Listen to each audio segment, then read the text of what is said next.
बोलिए श्री सद्गुरुदेव की जय। सद्गुरु श्री कबीर साहेब की जय। मानवता धारण करने से बहुत से दुख दूर होते और दानवता धारण करने से दिन दूने रात चौगने दुख आते ही चले जाते। चाहे तो हम मानवता धारण करें चाहे दानवता धारण करें, ये मर्जी है। लेकिन दानवता का दुष्प्रमाण सामने आएगा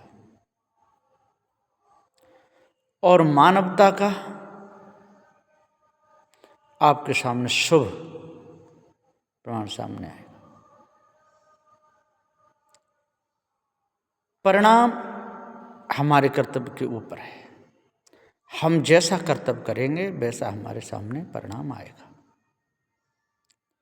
इसलिए हम कभी भी ऐसे कर्म ना करें जिन कर्मों के द्वारा हमारी क्षति हो और दूसरे का भी दुख हो। दूसरे को दुख हो गया यदि हमारे कर्तव्यों के द्वारा, तो समझ लो कि हमारा जीवन ही खराब है। दूसरा भ्रम में फंस जाए, दूसरा धोखे में फंस जाए, मानवता से दूसरा गिर जाए या उसके अंदर भी विकार आ जाए, ऐसा कर्म कभी नहीं करना चाहिए।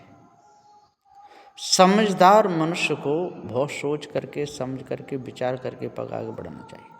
यदि बिना सोचे समझे पग आगे बढ़ाएगा तो खंदक में गिरेगा, बचेगा नहीं। और खंदक दो ही है, खानी और वानी। लोग कहते रहते हैं अरे ये लोग तो खानी मानी कर। अरे भाई, जो मुख्य बंधन हैं वो ही नहीं बताएंगे तो भवबंधन कैसे छूटेगा। इसलिए ये विरोधी लोग कुछ का कुछ कहते हैं। विरोधी लोगों की आदत होती है कि कुछ न कुछ विरोध करना। इसलिए विरोधी लोगों की बातों पर कभी ध्यान नहीं देना चाहिए। यदि विरोधी बातों जो बोलते हैं, जो विरोध करते हैं, उनकी बातों पर ध्यान दोगे तो समझ लो कि आपके भी दिमाग में कुछ न कुछ फितूल आ जाएगा। इसलिए कभी भी विरोधी लोगों की बातों पर ध्यान नहीं देना चाहिए। और विरोधियों को तो उन पर दया करनी चाहिए, उनको क्षमा कर देना चाहिए और अपना कार्य जारी रखना चाहिए। तो जो जड़ चेतन का भेद जान लेता है और जो पार की संतों के शरण में लगता है, उसके मन के विकार जाएंगे, जरूर जाएंगे। क्यों नहीं जाएंगे? जब पार की संतों का संग करेगा, विवेकी संतों का संग करेगा और मानवता का धारण करेगा मानवता को, तो क्यों नहीं मन के विकार जाएंगे? जरूर जाएंगे।